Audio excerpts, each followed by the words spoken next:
Hello പൂർത്തിയാവാത്തൊരു cooking വ്ളോഗിലേക്ക് എല്ലാവർക്കും സ്വാഗതം. ആദ്യം തന്നെ നമ്മൾ കൊച്ചുവിനെ ഡാൻസിന് കൊണ്ടുവിട്ട് കറക്റ്റ് 4 മണിക്ക് വിളിക്കാൻ പറഞ്ഞെന്നാണ് കൊച്ചു ഓർഡർ ഇടുന്നത്. ഞാൻ അവിടുന്ന് നേരെ മാളുൻ്റെ വീട്ടിലോട്ട് വിട്ടു. എന്തിനാണെന്നറിയോ, ഞങ്ങൾക്ക് മന്തി കഴിക്കാൻ ഭയങ്കര ആഗ്രഹം, പക്ഷെ കടയിൽ പോയി കഴിക്കാൻ ഒരു വൈബില്ല. അതുകൊണ്ട് നമുക്ക് ഉണ്ടാക്കിയാലോ.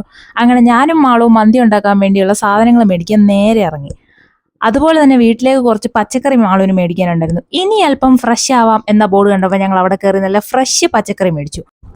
ആ ബോർഡ് പോലെ തന്നെ അവിടെ ഇരിക്കുന്ന പച്ചക്കറികളെല്ലാം ഫ്രഷ് ആയിരുന്നു. ഞങ്ങൾ വളരെ സൂക്ഷ്മമായിട്ട് പരിശോധിച്ചു. ആവശ്യമുള്ള കുറച്ച് സാധനങ്ങൾ മാത്രം ആൾ മേടിച്ചു കേട്ടോ.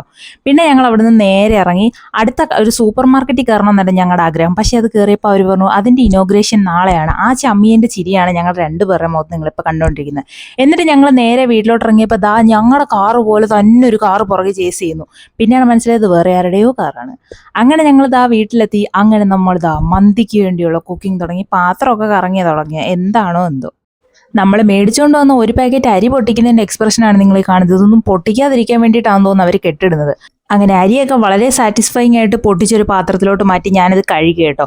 ഞങ്ങൾ മേടിച്ച സമയത്തെ ആ കടയിലെ അങ്കിള് പറഞ്ഞു, മോളെ ഇത് നല്ല വേവുള്ള അരി, അതുകൊണ്ട് കഴുകി കുറച്ച് നേരം വെള്ളത്തിൽ കുതിർത്ത് വെക്കണം, എന്നാലേ പെട്ടെന്ന് വെന്ത് കിട്ടുമെന്ന്. ഞങ്ങൾ അതുപോലെ തന്നെ ചെയ്തു. ആ ഗ്യാപ്പിന് മാള് പോയി ചിക്കനൊക്കെ നല്ല രീതിയിൽ വൃത്തിയാക്കി കൊണ്ടുവന്നു. ഞങ്ങൾ ആ സമയത്ത് ഇഞ്ചിയും വെളുത്തുള്ളി സാധനങ്ങളും ഒക്കെ പൊളിച്ച് മല്ലിയിലയും കൂടെ ചേർത്ത് മിക്സിയിൽ അരച്ചെടുത്തു.